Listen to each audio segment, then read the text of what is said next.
Bah justement parce que c'est marrant de se dire, tiens, en tout cas pour la France, on n'est pas en guerre, et pourtant on a le plus gros déploiement actuel. Sentinelle, c'est 10 000 soldats en permanence. Et c'est marrant de se dire, tiens, c'est entre guillemets la paix, bien qu'il y ait la menace terroriste, mais c'est la paix qui a fait que on est rentré dans un schéma militaire très poussé. Et après, il y a aussi le fait de se dire, et ça comme effectivement je disais un petit peu au début, quand on parle en fait de l'armée, il y a une sorte un peu d'anesthésie générale quand même, où on se dit mais ça va de soi, c'est normal, c'est la sécurité, ils sont là pour le calme et tout. Alors bien sûr, il y a plein de raisons sécuritaires, plein de logiques qui font que ça peut être tout à fait légitime de penser l'armée. Le but c'est pas de dire ouh, plus d'armée nulle part, plus de rien du tout, plus de sécurité.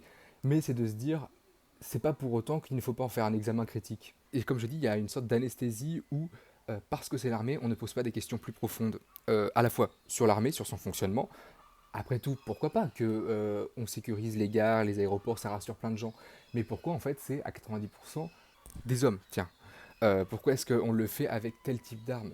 Et il y a la question où, au-delà de la simple létalité, j'ai envie de dire, de l'armée lorsqu'elle se déploie, où effectivement ça peut créer de l'insécurité d'avoir, après tout, ce sont des armes, hein, donc un coup de feu perdu, ça se passe très mal. Mais au-delà de ça, de la violence létale, il y a en fait aussi toute la violence systémique et symbolique qui se camoufle un petit peu derrière, en fait, puisque si on parle de sécurité, on va pas parler de plein de choses qui participent à plein de questions de sécurité. Je prenais l'exemple de la sécurité sociale.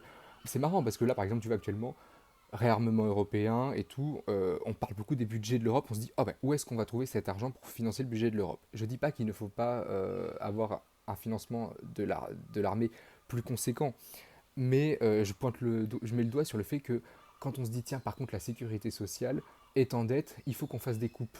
C'est pas, oh, où est-ce qu'on va trouver l'argent pour la sécurité sociale pour la financer?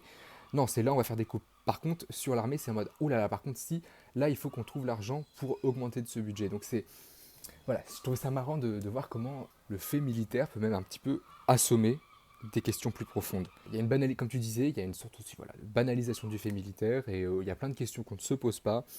Donc voilà, et le but c'est aussi de se dire, mais on dit qu'on me défend, mais voilà, j'ai pas envie d'être défendu de manière passive, moi. J'ai envie de conscientiser un petit peu la société dans laquelle je trouve, ma position, de me dire, j'ai envie de questionner ça.